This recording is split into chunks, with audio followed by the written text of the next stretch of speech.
Rossiya Ukrainaga zarba yo'lladi, o'nlab qurbonlar bor. Tramp Eron bilan muzokaralar to'xtatilganini rad etdi. Ukraina urushni qishgacha tugatmoqchi. Tatariston Tolibon harbiy texnikasini ta'mirlab berishi mumkin. AQSh Omonga Eron bilan aloqalarni uzish uchun bosim o'tkazmoqda. Ebola virusiga qarshi vaksina yaratish uchun $60 million mablag' ajratildi. Armaniston bosh vaziriga suiqasd qilishga urinishda ayblangan shaxs hibsga olindi. Endi esa bizda batafsil. Rossiya Ukrainaga zarba yo'lladi, o'nlab qurbonlar bor. 3-iyunga o'tar kechasi Rossiya tomonidan Ukraina hududiga uyushtirilgan keng ko'lamli raketa va dron hujumlari oqibatida kamida 10 kishi halok bo'ldi. Eng ko'p talafot Dnepr va poytaxt Kiyev shaharlarida qayd etilgan. Ukraina rasmiylarining ma'lum qilishicha, Dneprda 6 kishi, Kiyevda esa 4 kishi vafot etgan. Jarohatlanganlar orasida bolalar ham borligi aytilmoqda. Tungi hujumlar vaqtida turar joy binolari, infratuzilma obyektlari va sanoat hududlari katta zarar ko'rgan. Kiyev shahrida hujumlar oqibatida ko'plab portlashlar eshitilgan, osmonni tutun qoplagan. Shahar meri Vitaliy Klichko aholiga havo hujumi signallari vaqtida boshpanalarda qolishni qat'iy tavsiya qilgan. Harbiy ma'muriyat vakillari esa Rossiya ballistik raketalar va dronlardan foydalanganini bildirgan. Favqulodda xizmatlar vayron bo'lgan binolar ostida qolgan fuqarolarni qidirish-qutqarish ishlarini davom ettirmoqda. Ayrim hududlarda elektr ta'minotida uzilishlar ham kuzatilgan. Shuningdek, gaz stansiyasi, qurilish maydonchalari va bir necha uy zarar ko'rgan. Xarkov va Zaporojye shaharlarida ham hujumlar qayd etilgan. Xarkovda kamida 10 kishi, jumladan bir bola jarohatlangan. Zaporojyeda esa sanoat obyektiga zarba berilgan. Rossiya tomoni esa hujumlarni Ukraina tomonidan amalga oshirilgan avvalgi zarbalarga javob sifatida imzolagan. Moskva ilgari Kiyev va boshqa strategik markazlarga tizimli zarbalar berilishi haqida ogohlantirgan edi. Ukraina prezidenti Vladimir Zelenskiy esa ehtimoliy yirik hujumlar haqida ogohlantirib, aholiga ehtiyotkorlikni kuchaytirishni maslahat bergan. U razvedka ma'lumotlariga ko'ra, Rossiya yanada keng ko'lamli zarbalar berishi mumkinligini ta'kidlagan. So'nggi haftalarda Rossiya Ukraina shaharlariga raketa va dron hujumlarini kuchaytirgan. Bu hujumlar tinch aholi orasida qurbonlar sonining oshishiga va infratuzilmaning jiddiy shikastlanishiga olib kelmoqda. Ukraina tomoni esa Rossiyaning bu harakatlarini shantaj va bosim deb atab, g'arb davlatlarini qo'shimcha yordam va siyosiy bosimni kuchaytirishga chaqirmoqda.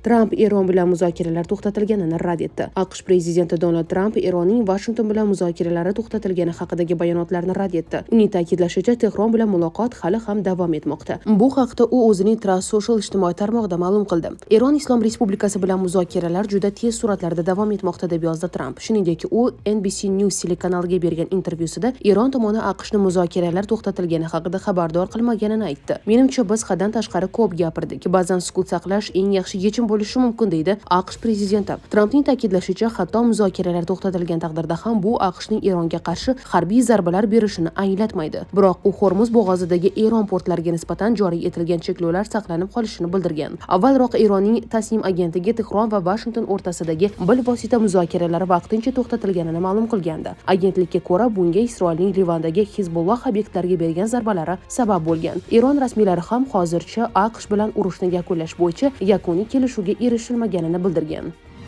Ukraina urushni qishgacha tugatmoqchi. Ukraina prezidenti Vladimir Zelenskiy urushni imkon qadar tezroq yakunlash bo'yicha topshiriq berdi. Bu haqda 1-iyun kuni prezident ofisi rahbari Kirill Budanov xavfsizlik arxitekturasi forumida so'z ochdi. Prezident urushni imkon qadar tezroq to'xtatish bo'yicha topshiriq bergan. Prezident ofisi rahbari sifatida men qo'yilgan maqsadga erishish uchun hamma narsani qilaman, deydi Budanov. Uning aytishicha, Ukraina bu maqsadga erishish uchun yetarli imkoniyatlarga ega. Biroq Rossiya kelishuvdan bosh tortishi mumkin. Harbiy asirlar bilan ishlash bo'yicha muvofiqlashtirish rahbari o'rinbosari Andrey Yusufning aytishicha, Ukrainada harbiy siyosat, rahbariyat, xavfsizlik va mudofaa kuchlari hamda diplomatlar adolatli tinchlikka erishish uchun ishlamoqda. Qayd etish joiz, Rossiya prezidenti Vladimir Putin joriy yilning 30-may kuni Ostonada bo'lib o'tgan Oliy Yevroosiyo iqtisodiy kengashi yig'ilishidan so'ng Rossiya Federatsiyasi Ukrainaga qarshi urushni qachon tugatishini aytishning imkoni yo'qligini bildirgan edi. Menimcha, siz va boshqa hamkasblar mening javobimni tushunasiz. Harbiy harakatlar sharoitida aniq muddatni aytishning imkoni yo'q. Bu faqat ehtiyotsizlik emas, amalda bunday qilinmaydi. Men ham buni qilmayman, deydi u.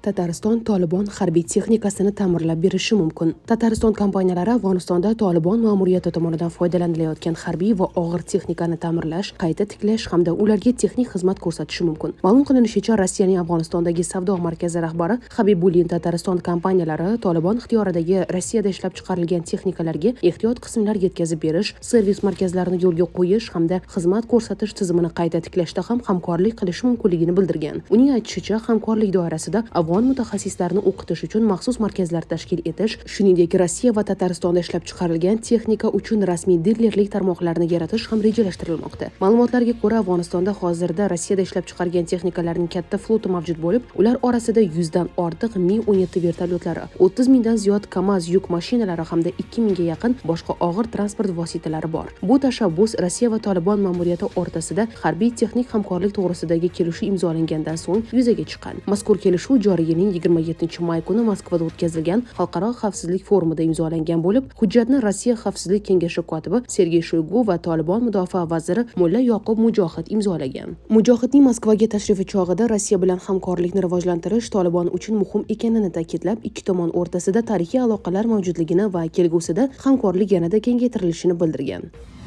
AQSh Omonga Eron bilan aloqalarni uzish uchun bosim o'tkazmoqda. Wall Street Journal nashrining yozishicha, Tramp ma'muriyati Omonga sanksiyalar joriy etish va hatto bombardimon qilish bilan tahdid qilgan. Washington Omonning Tehron bilan ish yuritishiga bo'lgan yondashuvini tobora ko'proq dushmanlik sifatida talqin qilmoqda va Omonga tomon tanlashga va Eron bilan diplomatik munosabatlarni uzishga majburlash uchun bosim o'tkazmoqda deb yozmoqda Wall Street Journal. Bu holat AQSh razvedkasi Omon Eron bilan hamkorlikda Hormuz bo'g'ozi orqali o'tish uchun to'lovlar yig'ishni rejalashtiryapti degan xulosaga kelganidan so'ng yuz bergan. Omon rasmiylari esa bu ayblovlarni bir necha bor rad etgan. Ebola virusiga qarshi vaksina yaratish uchun $60 million mablag' ajratildi. CP Global sog'liqni saqlash tashkiloti Moderna kompaniyasi va yana ikkita guruhga qariyb $60 million ajratadi. Bu mablag' Ebola virusining Bundibugyo shtammiga qarshi vaksinalar ishlab chiqishni tezlashtirishga yo'naltiriladi. Xavfli virus Kongo Demokratik Respublikasi sharqida tarqalmoqda. Epidemiyalarga innovatsion tayyorgarlik ko'rish koalitsiyasi COVID-19 pandemiyasi davrida vaksina yaratishga birinchilardan bo'lib sarmoya kiritgandi. Tashkilot rahbari Richard Hatchett 1-iyun kuni Reuters agentligiga bayonot berib, Ebola Bundibugyo vaksinalarini bir necha oy ichida sinovlarga tayyorlash mumkinligini aytdi. Hozirda ushbu virusga qarshi tasdiqlangan vaksina yoki davolash usuli mavjud emas. Afrika kasalliklarni nazorat qilish va oldini olish markazlari hamda Jahon sog'liqni saqlash tashkiloti ma'lumotlariga ko'ra, Kongo Demokratik Respublikasida 282 ta kasallanish holati tasdiqlangan. Bemorlarning 42 nafari vafot etgan, shuningdek 1100 nafarga yaqin kasallikda gumon qilinayotganlar bor. Ugandada yana 9 ta holat tasdiqlangan, bir kishi vafot etgan. Global sog'liqni saqlash agentliklari ushbu epidemiyani favqulodda holat deb e'lon qildi.